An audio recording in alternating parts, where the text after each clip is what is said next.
যে হারে অবৈধ অটোরিকশা হাইওয়েতে আসা যাওয়া করে, বাইকারদের জন্য হাইওয়েতে বাইক রাইড করা এখন একটা চ্যালেঞ্জ হয়ে পড়ছে।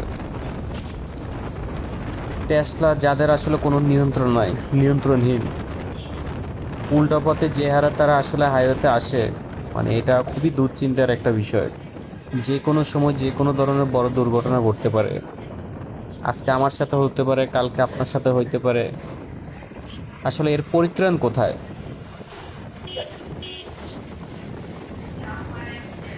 এই অবৈধ টেসলার জন্য হাইওয়েতে প্রতিদিন অনেক অনেক দুর্ঘটনা ঘটতেছে, মানে বলার মতো না। প্রতিদিন যে কত শত দুর্ঘটনা হচ্ছে,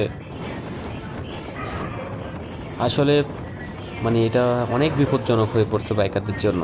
যখন আসলে ঢাকা থেকে কোথাও ঘুরতে যাওয়া হয় অথবা বাড়িতে যাওয়া হয়, প্রতিনিয়ত কোনো না কোনো চ্যালেঞ্জ ফেস করতেছি।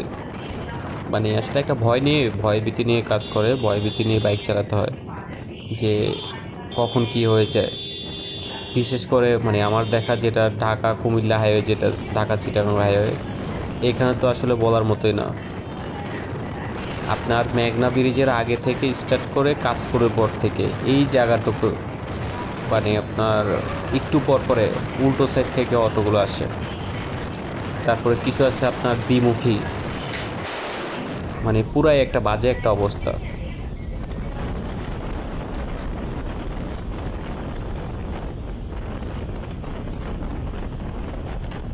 এরকম খালি রাস্তায় আসলে বাইক চালানোর মানে ফিলিংসটাই অন্যরকম। তো ঢাকা চিটাগাং হাইওয়েতে আসলে মোটামুটি রাস্তা ফাঁকাই থাকে। মানে যখন এই রোডে বাইক চালায়, বিশেষ করে দুইটা ব্রিজ পাওয়া যায়, মানে এখানে আসলে অন্যরকম এক ফিল হয়।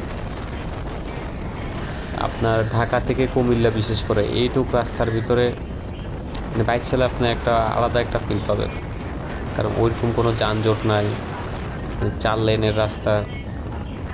তো মানে ওভারঅল যদি বলতে যান আপনি, মানে এর ওভারঅল বলতে গেলে আপনার এরকম রাস্তা আপনি খুব কমই পাবেন।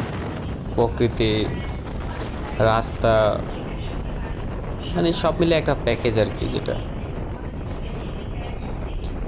তো একটাই চ্যালেঞ্জ থাকে এই রাস্তাতে, আসলে ওই যে অটো, যেটা শুরুতে বললাম, আপনারা দেখতে পেলেন আসলে কিছু অটো উল্টা পথ দিয়ে আসতেছে, এটা আসলে থাকে।